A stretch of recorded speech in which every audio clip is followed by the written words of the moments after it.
to Talking Supply Chain. In each episode, top supply chain industry professionals and the nation's top thought leaders join host Brian Strait and share their unique insights to help supply chain managers stay one step ahead of their competition. This is Talking Supply Chain. President Donald Trump views tariffs as a way to boost American industry and create manufacturing jobs. But can it happen? That is being hotly debated these days. Hello, and welcome to this episode of the Talking Supply Chain podcast. I am your host, Brian Strait, and thank you for taking a few minutes to join us for this episode. Today, we're going to discuss the current state of tariffs, their impact on businesses, and whether the goal of increasing domestic manufacturing is realistic with our guest, Rosemary Coates. Rosemary is a regular columnist for Supply Chain Management Review, and she hosts the Frictionless Supply Chain podcast. She's also the founder and executive chairman of the Reshoring Institute and president and founder of Blue Silk Consulting, and a regular and noted speaker on reshoring and nearshoring. So it's great to have you on the show today, Rosemary. I know you're an expert in these areas, so I'm happy to talk to you about this, and welcome. Thank you, Brian. I'm glad to be here. I know you're in touch with executives on a regular basis, so I'm excited to get your take on kind of what you're hearing in the field and some of your thoughts on what's going on. But, kind of before we dive into individual topics and questions, can we kind of set the stage a little bit with kind of a big picture look at what you're seeing in the market, what you're hearing in the market right now about the impact that the tariffs are having, some of which are in effect, some of which may not be in effect yet on the U.S. manufacturing global supply chains? Kind of like set the stage for us, if you will.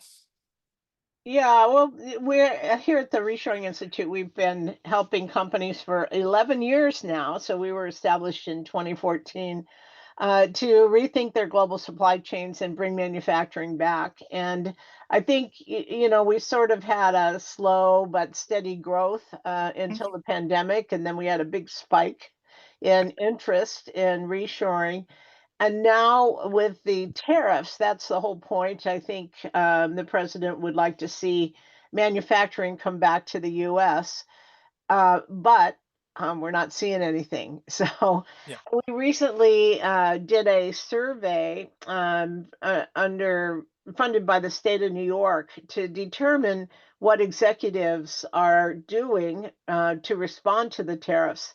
And we interviewed 18 C-level executives all across the nation. So East and West Coast, in the middle of the country, all over the place, and multiple industries, 16 different industries from semiconductors to sports equipment to printing to industrial equipment all over the place. And we asked them a few simple questions like, "How are you responding to the tariffs?" and what strategies have you undertaken to address them? And I think the one response that stood out for me and was very concerning overall was almost every executive told us they were doing nothing, that they were on hold, that they didn't plan to bring any manufacturing back yet. They didn't plan to expand manufacturing here. They were not hiring anyone. They were in a total holding pattern Yeah. until the economy stabilized and the tariff situation stabilized. So that's a big red flag to me that we're headed for a recession. If Yeah. there's no forward movement, that's one of the indicators. So what Yeah. we're finding is that in most cases, these executives were in a holding pattern. However, they were also in the background planning plan A, plan B, plan C, where to go to source products, if they could do domestic sourcing, if they possibly could manufacture here. So there are plans out there that could be executed once the whole environment stabilizes. Yep. So kind of frozen the industry at the moment in some ways as they figure out what's going on. We're going to get into the survey in a little bit. I think and some of the details in there. But before we do that, can we take a step back to the first Trump presidency? Trump had put some tariffs in effect back then, much more limited in scope than obviously what we're seeing now. And you've been involved in nearshoring, reshoring, China trade for a long time. You said 11 years with the Reshoring Institute. I think your career even goes back a little further than that too. Yeah. The the goal and the supporters of Trump and the tariffs and Trump himself have argued that this is going to protect American jobs and it's going to bring industry and manufacturing back to the U.S. In your background, in your history, and thinking back maybe to the first term where he had some more targeted tariffs, Are those realistic goals to assume from just simply placing tariffs in effect? And on a widespread basis, we're looking at potentially, as you mentioned, potentially a recession. Certainly a lot of economic uncertainty, even if we don't end up in a recession. Is what we're going through from an economic standpoint enough to justify the tariffs and the end goal here if we can get those manufacturing jobs back? Yeah, that's a complicated background question. But yeah, essentially in 2018, Trump deployed tariffs on most goods coming from China. And the intention there was to make the import products more expensive Mhm. so that US manufacturers could compete on a cost basis. So, sort of an artificial barrier to make US manufacturers look more competitive. That happened, and then there were many companies that couldn't source products anywhere else but China. China was the only place they were made, and so those products essentially became exemptions from the tariff. So there was still, an ongoing steady stream of imports into the U.S. from China Yeah, during that period of time, even though the tariffs were in place. And then there was a second excuse me, there was a second approach, and that was the 232 tariffs. So the China tariffs are 301 penalty tariffs. The aluminum and steel 232 tariffs were placed on aluminum and steel and derivative products on multiple countries. So not only China, but also places like Turkey and other places that produce metal fabrication and metal creation.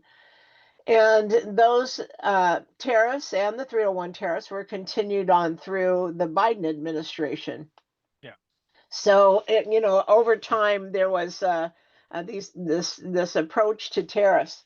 But I got to tell you, we watched this pretty closely, and there wasn't much in the way of manufacturing coming back based on those tariffs. And I think because there were so many exemptions and loopholes and changes here and there, it just yeah, didn't amount to much other than making some products coming into the U.S. more expensive.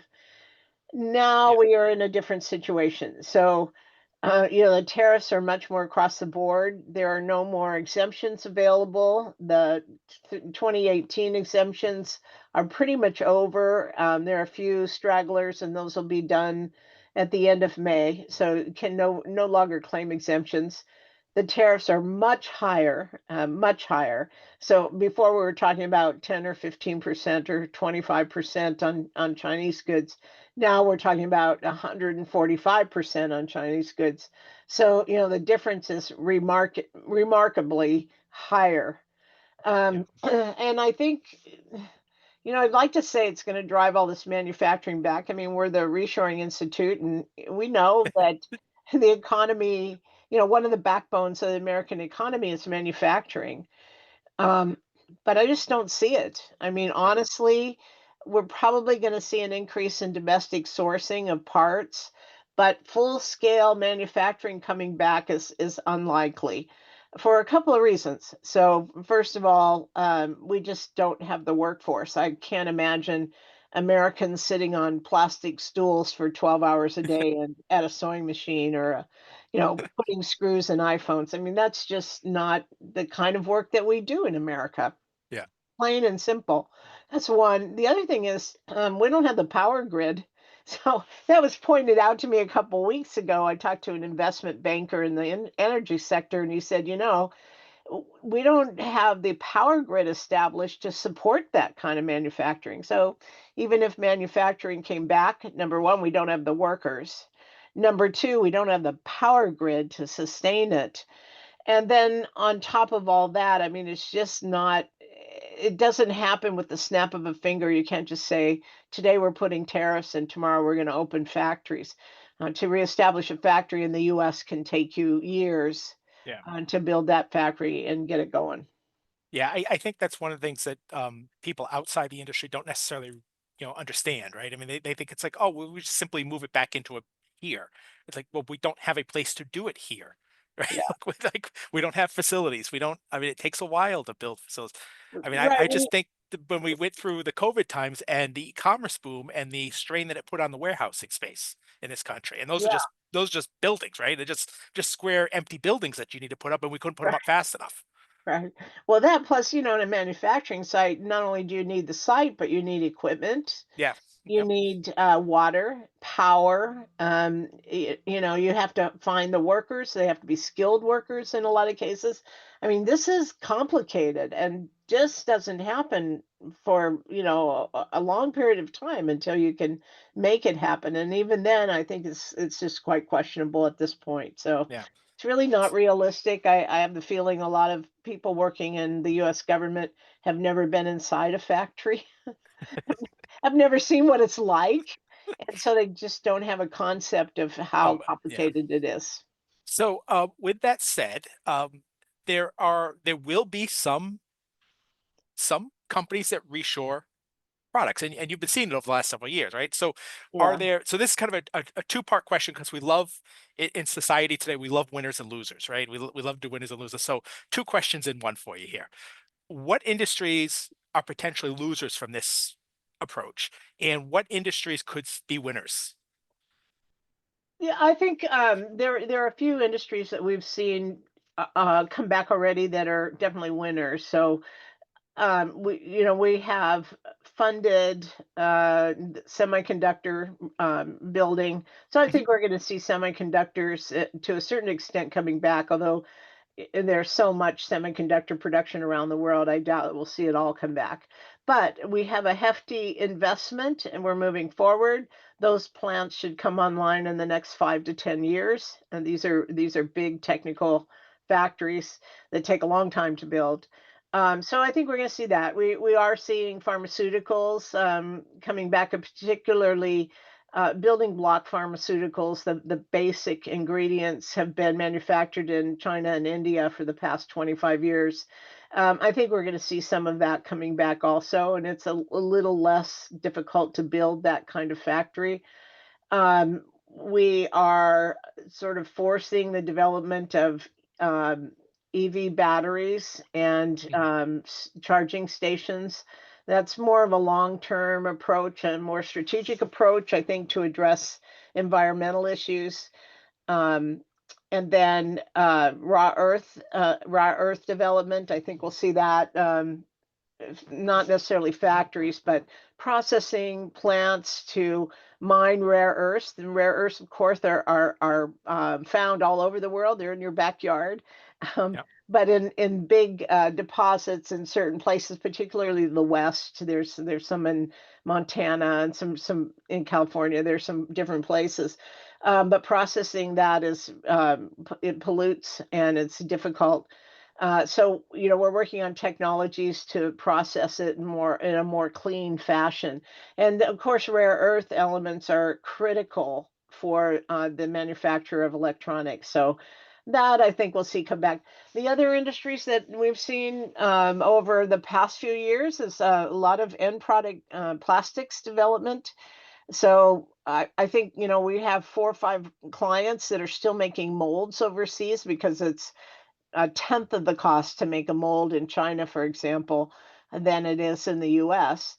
But then the production, they bring those molds back or those machines back that are making those molds, and then they stamp out the plastic parts in the US, being close to their customers and being able to change fairly quickly to change over to new models or new configurations. So plastics Yeah. is another one coming back.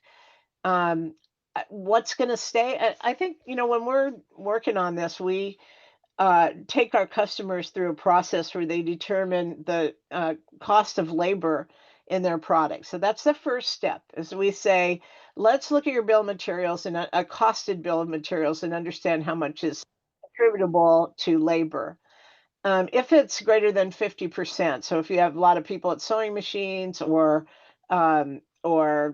assembling electronic parts, that's not likely to be the kind of work that we will see coming back, nor do we want it back. And the Mhm. reason why I say that is because it doesn't really pay a living wage. And if we don't pay a living wage, we have to supplement people's income with welfare. Yeah. We don't want to create a welfare state, you know, Yeah. bringing all this manufacturing back that's just going to make us pay welfare. That's not what we want.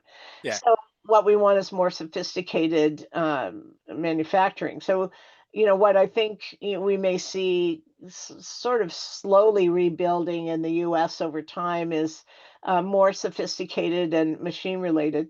Let me give you an example that I like to use. If you are a company that sells men's shirts and you manufacture in China or Bangladesh or somewhere around the world, and you've got a lot of people at sewing machines all day long making men's shirts, that's a high labor component to your product, to your end product. So there's lots and lots of labor costs involved. But if you are a manufacturer of the textiles, the fabric that goes into those shirts, textile manufacturing is completely automated. And so we see textile manufacturers in the Carolinas, North and South Carolina, and Georgia, and other places where you don't have much labor involved. The overall cost is really in the machinery, and that is going to be the same wherever you are in the world.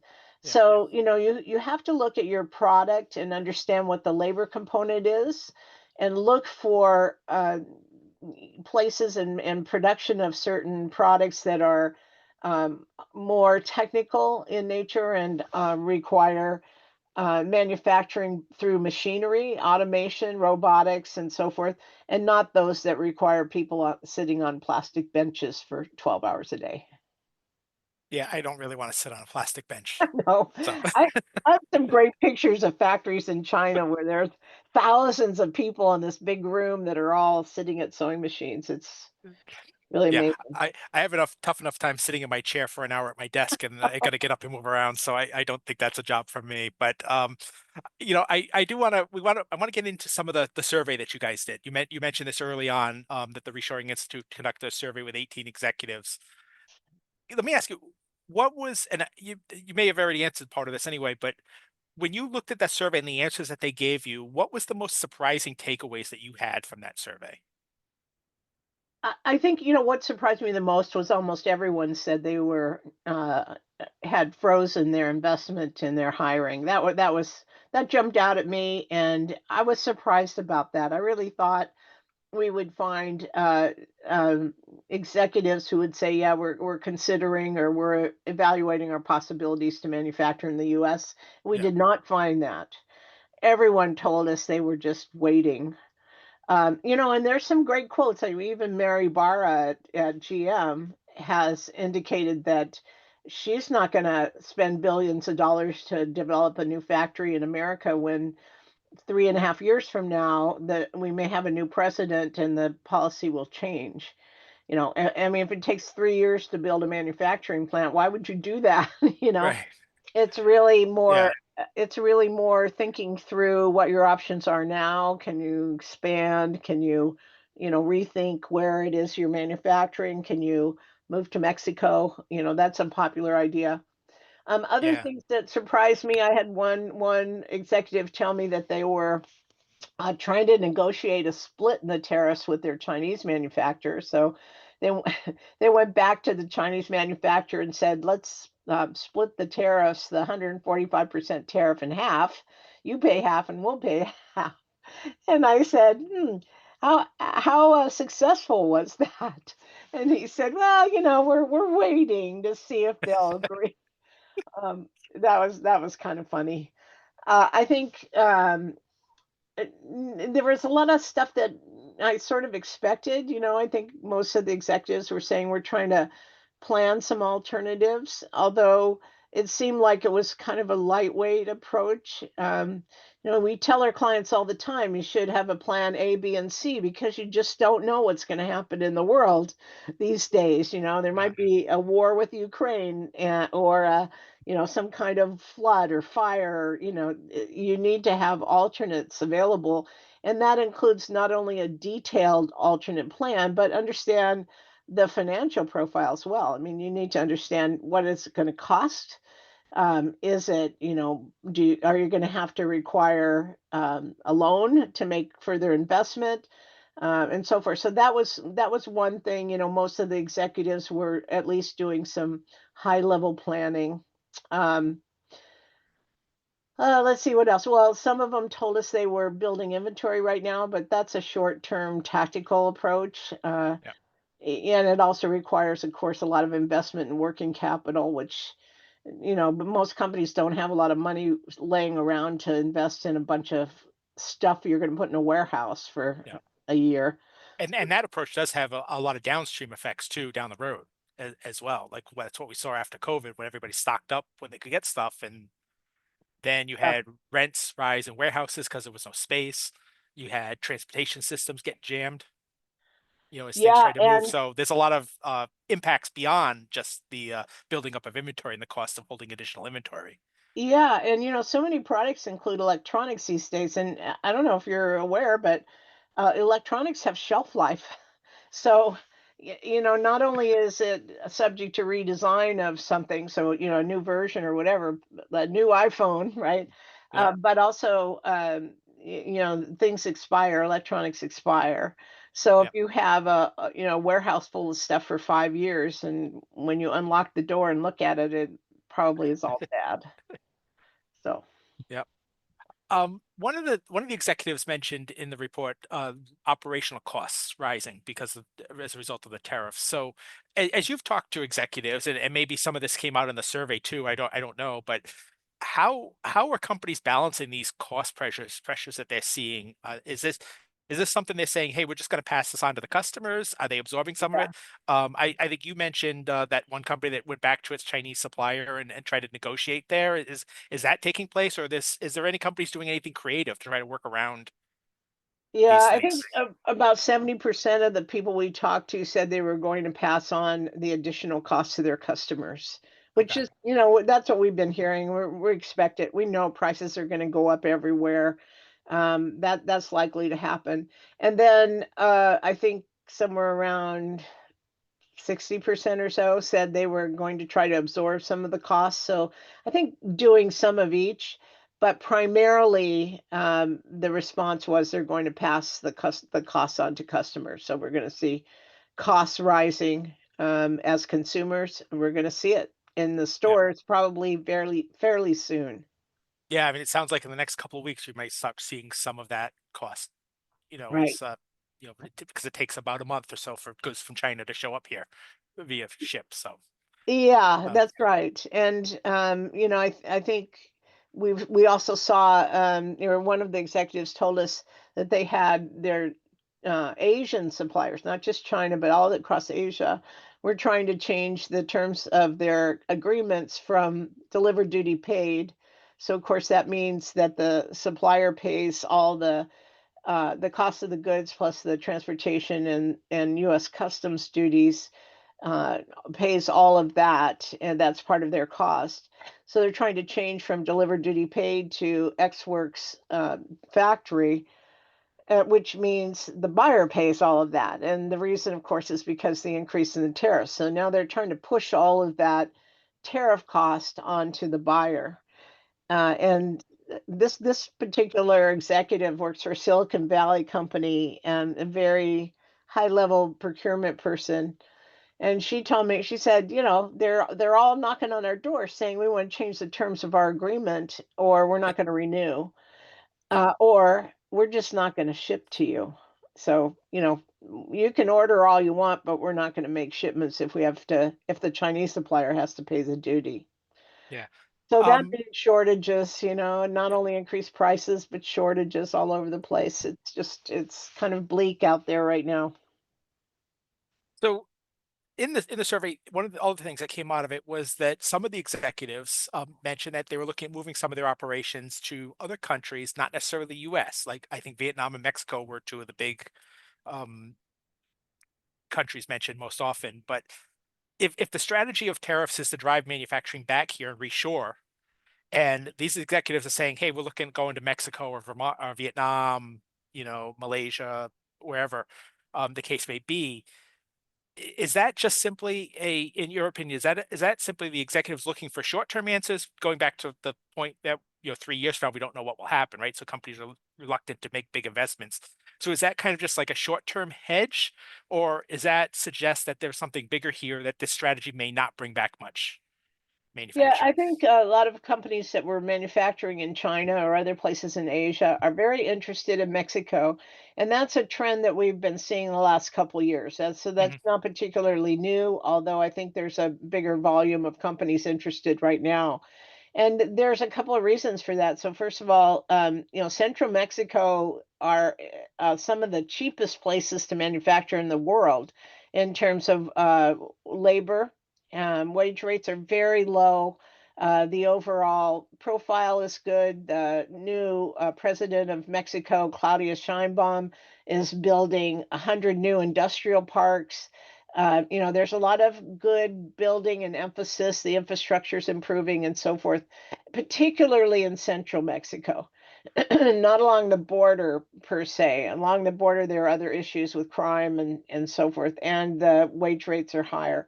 But Yeah. Mexico looks like a very good destination, and part of that is because of that profile, but also if you are manufacturing products that are the growth or production of Mexico, including Mexican labor, you can potentially qualify for USMCA and bring those products in duty free. So the Yeah. USMCA agreement has been protected so far from the new tariffs. So we still have a way into the U.S. for low cost.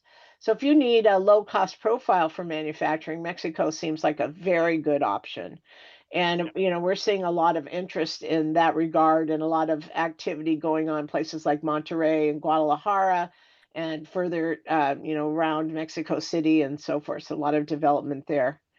Yeah. And that's one place. Vietnam is, a nice alternative, although I think the projected or suggested tariffs from Vietnam are somewhere around 36%, I believe. Although don't hold me to that because you never know what it's going to be tomorrow, right? But the problem with Vietnam is they only have 95 million people, and they're sort of full up. You're hard pressed to find a factory in Vietnam these days, Yeah. and that's because a lot of factories migrated or established secondary factories to China in Vietnam over the past 5 or 6 years. And then India is another option, a low cost option, although, there are issues with India also. Their infrastructure isn't great. You have power problems a lot of the time. The bureaucracy is horrendous. So, you could potentially manufacture in India, but then you're going to have to deal with a lot of other issues. Yeah. So, Mexico seems like the best option in a lot of cases, and that's where companies are considering moving to. In regards to Mexico, and Canada, and specifically USMCA, because you mentioned that a lot of stuff so far has been exempted from that. It's my understanding, correct me if I'm wrong, that next year in 2026, any country, Canada, US, or Mexico, can reopen that and Yeah. renegotiate that. Have you heard anything that is a possibility? Yeah, it's a law. I mean, it's part of the agreement that it will be negotiated in 2026. So I see that coming. I don't know. I mean, I wish I could predict. I don't really know. I mean, right now I feel like the agreement works pretty well between the three Yeah. countries, and because we're not likely to get that low cost manufacturing back into the U.S., it's a fairly good alternative. Mexico's in particular. Yeah. Canada not so much. It's still pretty expensive there, but Mexico for sure is a good low cost alternative. So it just depends on how the U.S. government reacts and how they're looking at that. Whether they're going to be, put a stake in the ground, and say we're not going to take free imports anymore, or I don't know. I Okay. think part of the intention on the new tariffs that Trump has put in place also is to reduce the amount of fentanyl coming across the border, as well as immigration issues. And if some of those are improved, I'm not sure that we'll ever solve that, but if we improve those two issues, then the administration may be open to continuing on with the free trade agreement between the three countries. Okay. Um, on a bigger picture question, and this it harkens back a little bit to what you said earlier about companies, do they want to make a decision to move a facility that in 3 years may not make financial sense? Do you see this, what we're going through right now, do you see this leading to like any kind of long-term structural shift in the global manufacturing, not just in the US, but just global manufacturing, or are what we're dealing with now with these companies and the decisions just simply short-term reactions to current policy? No, I think these are long-term shifts, but as with everything, manufacturing evolves, right? Our business decisions evolve over time. They aren't the Hmm. same as we made 10 years ago. And I think the general shift is towards flexibility. One of the things that we also heard is a lot of these executives are using contract manufacturing, at least for part of their manufacturing, to be able to increase capacity and so forth. And I think contract manufacturing, in a lot of cases, gives you lots of alternatives. So contract manufacturers, at least the big ones, are likely to have facilities in multiple countries. So Hmm.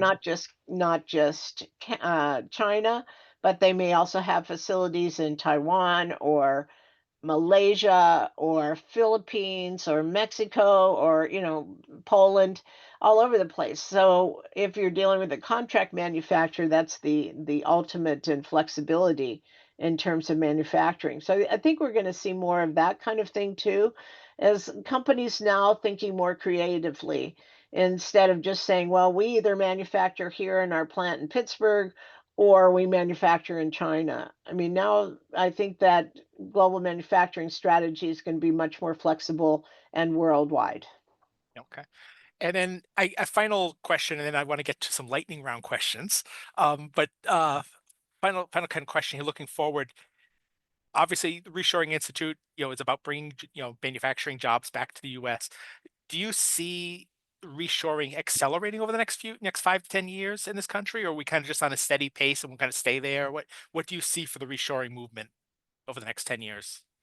Yeah, I mean, I think we're going to see some acceleration, and part of that is instead of just having big manufacturing coming back, I think what we're going to see is a lot of domestic sourcing of Mhm. parts and goods. And that's, of course, you're giving orders to companies where you can buy parts in the U.S., and those are going to be manufacturing increases. So I think we'll see a fairly hefty move in that direction.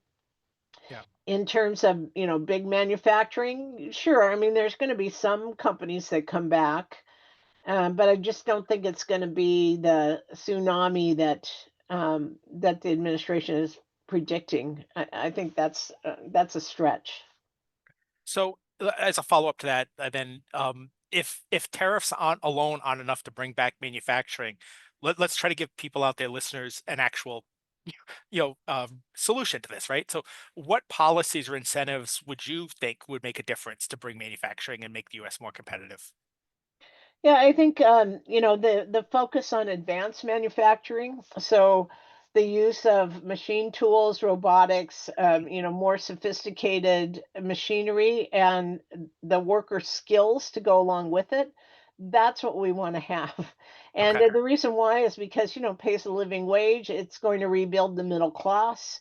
That's where we're going to get the benefit of efficiencies and so forth. So I think we're likely to see some of that come back too. And like I said, it's going to be a slow and steady growth. I would say it's not going to be a big tsunami of stuff, coming back. And frankly, like I mentioned, we can't really support that. I mean, we already have a worker shortage in the U.S. That's not gonna help. And then, of course, the power grid won't support it. Yeah. So, incentives or policies geared towards fixing those things, improving the power grid, and Yeah. targeting industries that pay good wages, use automation, robotics, Right. Yes. etc.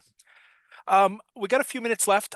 There's a number, I mean, this is a big topic. There's a lot of things we get to. I want to throw off a bunch of questions in rapid fire to you. Maybe give about 30 seconds to answer each one if you could, and Okay. try to hit a couple other topics here. All right, first one, price increases or absorbing the tariff costs. What are companies most likely to do? Most likely to pass the cost on to customers. Okay. Reshore or nearshore? What's the most realistic option for most US manufacturers today? If they have a high labor content, they're more likely to nearshore or high cost of operations. If they don't, and there's a lot of automation in what you're manufacturing, then I think reshoring may be a good alternative. One word to describe the future of the global supply chain. Oh boy, complicated. Complicated. Yeah, way more complicated than it's been in the past. Yeah. Yeah. The biggest myth about tariffs. Uh, that the foreign country pays the tariff. That's not true. I still have that discussion daily with people that I see. So, Okay. if you could advise the U.S. president on just one trade policy move, what would that policy move be? Go slow. um, we can adjust if if we have some time to plan and to organize and to consider how to do things. So if you slow down and do it more methodically, more with precision, I think you're going to have a better result. Yeah, I've seen, as a side, I've seen a number of people suggest that the better approach would have been to say, if you want to get to 100% tariffs on China, let's phase that in over 4 years, Right. Right. kind of thing. Um, what's one country that U.S. manufacturers should be watching closely for in the next few years, and why? Oh, Taiwan. I think it's inevitable that China will take over Taiwan. I think that's eventually that's going to happen. And Yeah, we are so dependent on TSMC manufacturing semiconductors. I mean, just think are in everything, in your phone, in your hair dryer, in your blender, in your car, and everything. And we are very vulnerable because most of that production is in Taiwan. So I think yeah. that's the place to watch. And final one, what would you give as a percentage chance that widespread tariffs will still be in effect 1 year from today? 80%. I Eh, think I think this is a policy that Trump really wants to advance, and I think they're going to keep tariffs in place, even Yeah. though we're going to suffer higher prices and less availability of goods in the process. Thank you, Rosemary. Great conversation, great Yeah. insight, great insight. If people want to get in touch with you, learn more about reshoring, for instance, what's the best way for them to do so? Yeah, I think you can contact us at info@reshoringinstitute.org. That's the best way. And then you can also reach out to me. I'm on Facebook and LinkedIn and all over the place at rcoats at reshoringinstitute.org. Great. Thank you. And obviously, you can read Rosemary. She writes a regular column for us at scmr.com. So you can talks about all things reshoring and trade and a bunch of other things as well. So Yeah. really good read every month when she sends it. So appreciate that. Thank you again, Rosemary. We're out of time. I want to thank my guest today, Rosemary Coates, the Reshoring Institute. And of course, all of you who took time out of your day to listen to us today. We greatly appreciate it.